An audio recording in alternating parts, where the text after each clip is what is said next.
Nageenyi keessan bakka jirtanitti si naga qabu. Akkam jirtu daawwattoota keenya. Har'a waa'ee daa'imaa waliin haasofna. Keessumaa qabadheedhaan dhiyaatee jira. Keessumaan koo har'a Dr. Lammeessaa Kumarraati. Hakiima waliigalaa hospitaala Raas Dastaatti.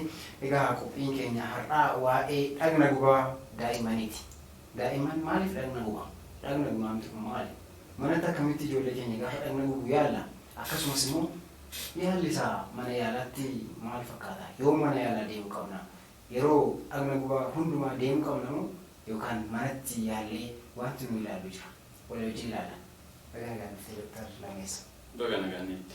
Egaa stuudiyoo keenya as Yookoo Doctor-7024 qophii kana qopheessuudhaa fi eeyyamaa taatee waan dhuftee guddaan si galateeffadha.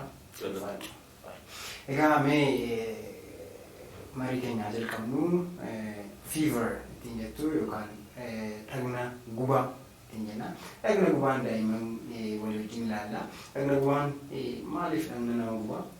Dhagna gubaa jechuun maal jechuudha? Egaa galatoomi abdii ofirraa kana waan naaf gootee fi dhagni gubaa akkuma jettee fever waan hin jiffaan oriijinaali jechi isaa kan dhufe afaan laatiin irraa fever kan jedhu jechuun waarme jechuudha yookiin immoo ho'aa jechuudha. Kanaafuu afaan Oromoodhaan dhagna gubaa, dhagna ho'aa jennee kanaaf fayyadamuu dandeenya. Ho'ina qaamaas jechuu dandeenya jechuudha. Maal jechuudha?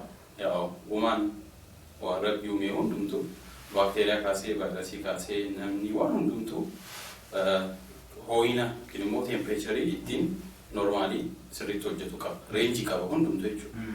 Qaamni keenyas immoo akkasuma jechuudha. Qaamni keenya kuni teempireecharii hundumaa keerratti akka barbaadeen hojjetu. Kanaafuu qorattooti fayyaa maal godhanii namoota gara nama miliyoona tokkoo fudhanii termoomeetiriidhaan bobaa isaanii irraa fudhanii teempireecharii isaanii cheek godhanii jechuudha. Kanaan namooti baay'ee ho'inni qaamisaa 36.5 amma 37.5 jiru. Like degree Celsius fayyadamna akka biyya keenyaatti biyya alaatti yeroo baay'ee degree Fahrenheit fayyadamu, British Fahrenheit fayyadamu. Kana gidduu qaamni namaa normal temperature kana immoo ho'inni amma 37.5 normal jedhamee average fudhatameera jechuudha. Namoota gara miliyoona tokko fudhatame jechuudha. Kanaafuu ho'inni qaamaa inni jennu kanarraa ol yoo ka'e ho'ina qaamaa jenna jechuudha. Ho'ina qaamaa gaafa jennu yeroo namni baay'ee dhibeetti fudhata. Ho'inni qaamaa michuu keenya yeroo baay'ee jechuudha. Isattuu nutti hima jechuudha waan ta'aa jiru. It's like akka alaarmii yookiin immoo akka waa nama beeksisu jechuudha.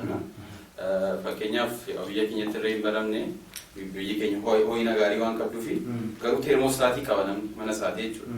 Kanaafuu environmentiin alaa gaafa jijjiiramu teemostaatiin kunis akkasuma of jijjiira jechuudha. Qaamni keenya gaafa uumamnu hypothalamus kan jedhamu jira qaama keenya keessaa.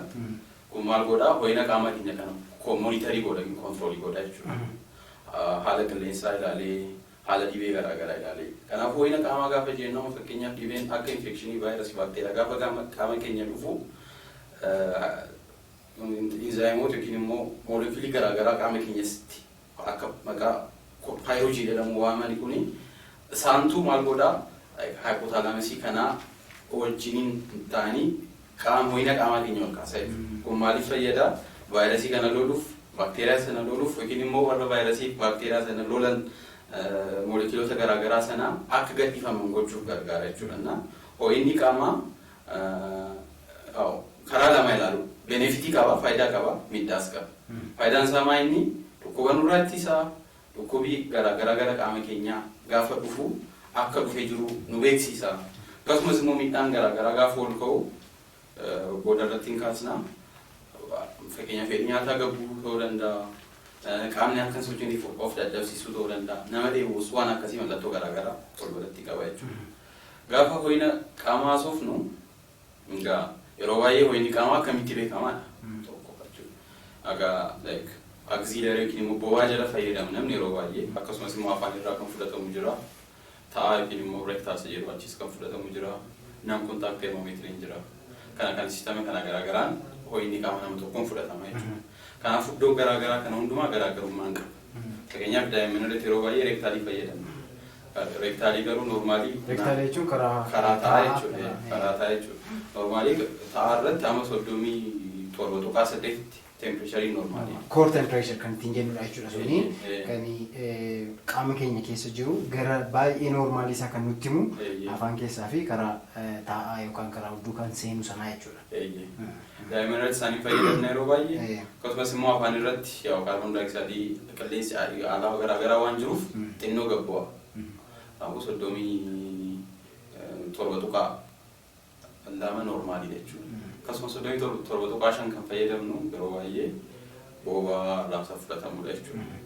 Akkasumas immoo non contact thermometry isa jedhamu yeroo baay'ee surface yookiin immoo qaama keenya alaarra jiru ho'ina jiru nutti himuu danda'a. Garuu inni karaa garaagaraan affected ta'uu danda'a. Fakkeenyaaf haalli qilleensaa baay'ee gadi dallaa taanaan gabbu'aa baay'ee ho'aa taanaan ol ka'a. Kanaafuu garaagarummaan jiraata jechuudha.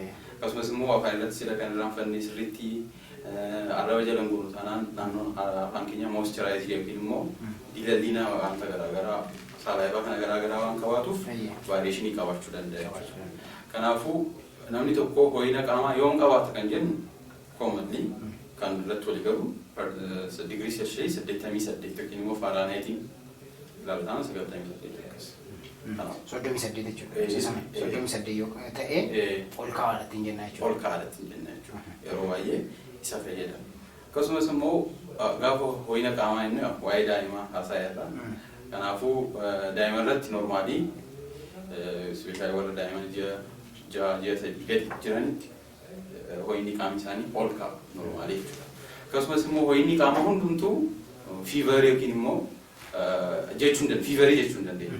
Fakkeenyaaf namni tokko nyaata baay'ee kaaloorii baay'ee qabu fayyadame taanaan nyaata kaafiinii qabu fayyadameera taanaan bakka ho'inni jiru kee jira taanaan akkasumas immoo qaamni isaanii kun sochii qaamaa garaagaraa cimaa hojjeteera taanaan garuu inni maal jechuu miti ho'ina qaamaa yookiin immoo fiivarii jechuu hin dandeenye.